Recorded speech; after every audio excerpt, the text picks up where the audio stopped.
Hey, what's going on, guys? I figured I haven't done a tarantula-less update on the H.Gigas in a little while, so I figured I'd share. And I say tarantula-less because I never see these guys. The most I've got is a spot of a butt through their tunnels.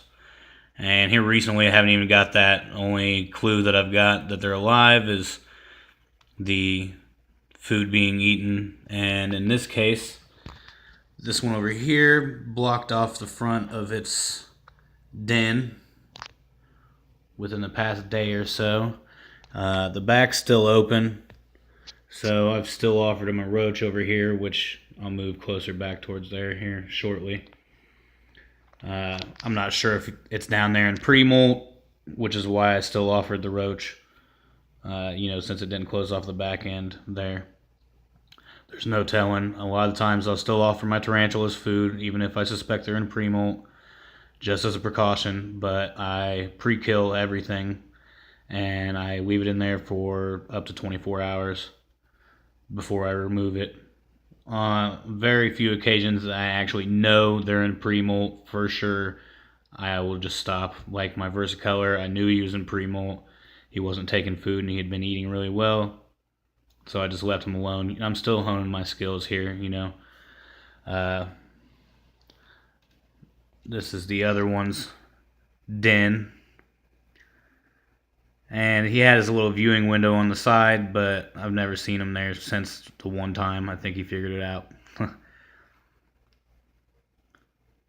I assume, like I said, he's doing well. I normally put their food right by the entrances to their den, and they're generally both gone. And I've been giving them full-size red runners, so I don't think that there's any way that one of them is eating both of them, though they do grow extremely fast. And I'm sure that these guys are probably about the 2-inch mark now. This one was the last one that molted, which surprises me that it's molting again, so maybe it's a male. I don't know. I would like for these guys to get bigger and actually get more bold and be out and about. But that's the thing about some of these fossorials. They're pretty much pet holes. But you know that as you're going into them. And it just makes it all the more awesome when you do get to see them. So I look forward to the day that I get to see them out a little bit. I thought I'd also take the time to share an update on my red runner colony here. And my friend was right. I am not hurting for roaches at all. They have been going bonkers as far as breeding goes. I mean, I've got red runners. How disgusting is that, guys? I just dropped my phone into my roach enclosure. Yuck. Anyways. And there's probably a bunch more under here. Look at that. No shortage on roaches whatsoever. So, this turned out to be a prime investment for me, because the little baby red runners are awesome for slings.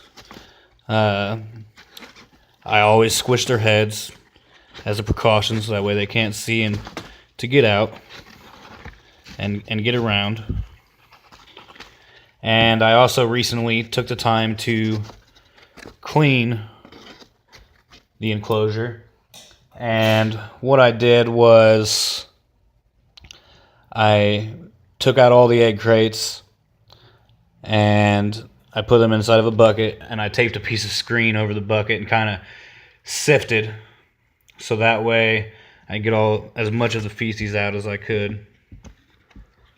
And then I had substrate in the bottom previously, and I put a screen over the top of this enclosure and kind of sifted that out the best that I could.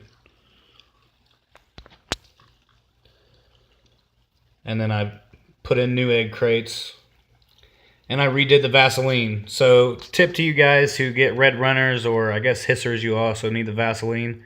Very, very, very, very, very thin layer of Vaseline around the top. Very thin. Otherwise, it'll heat up and it will melt and slide down your walls, and it becomes a nasty mess. So I figured to share these nasty critters with you. I don't like them, but they're awesome food for my animals. And the adults are perfect for little juvenile teas. Alright, thanks for watching, guys. Any questions, comments, like, subscribe. Check you later.